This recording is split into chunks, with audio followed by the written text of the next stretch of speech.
தமிழ் சினிமாவில் பானா காத்தாடி திரைப்படம் மூலம் அறிமுகமாகி தெலுங்கு, மலையாளம், இந்தி பல்வேறு மொழிகளில் பிரம்மாண்டமான படங்களில் நடித்து தமிழ் திரையுலகில் மிக முக்கியமான நடிகையாக வலம் வந்தார்.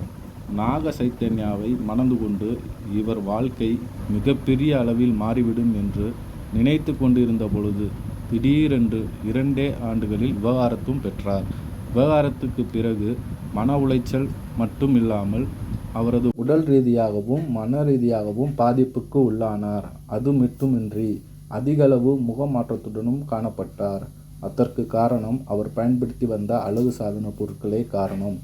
ஏனென்றால் அவர் பயன்படுத்தி வந்த அழகு சாதன பொருட்களில் அதிக அளவு உடலுக்கு தீமை விளைவிக்கும் கெமிக்கல் இருந்ததால் அவரது தோலில் அலர்ஜி ஏற்பட்டு அவரது ஒட்டுமொத்த சருமமே மிக மோசமாக மாறிவிட்டது. இதனால் இவர் வெயிலில் சென்றாலோ அல்லது வெயிலில் 5 நிமிடம் நின்றாலோ உடல் முழுவதும் கருப்பாக மாறும் நிலை ஏற்பட்டுள்ளது. அவர் கடைசியாக நடித்த ரோஜா திரைப்படம் ஒட்டுமொத்தமாக வெற்றி பெற்றாலும் சமூக ரீதியாகவும் வணிக ரீதியாகவும் அவருக்கான அங்கீகாரம் தரப்படவில்லை.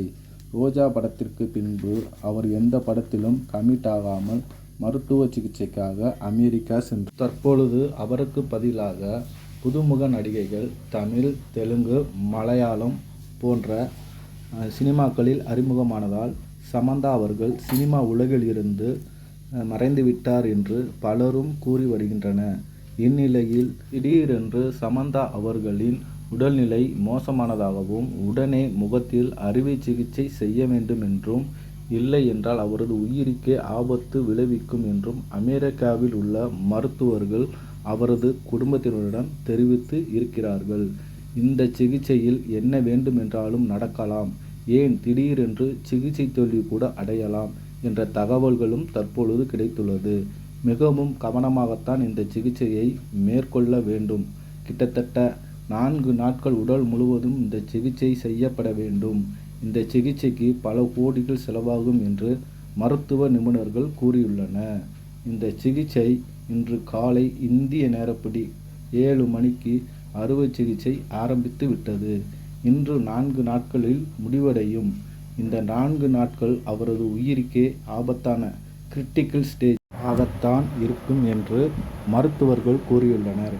அழகுக்காக பல்வேறு அழகு சாதன பொருட்களை பயன்படுத்தி அதனால் உடலுக்கு ஏற்படும் பல்வேறு தீங்குகளை பார்க்காமல் பயன்படுத்திய விளைவுதான் இதற்கு காரணம் என்று சமூக ஆர்வலர்கள் கூறி வருகின்றனர்.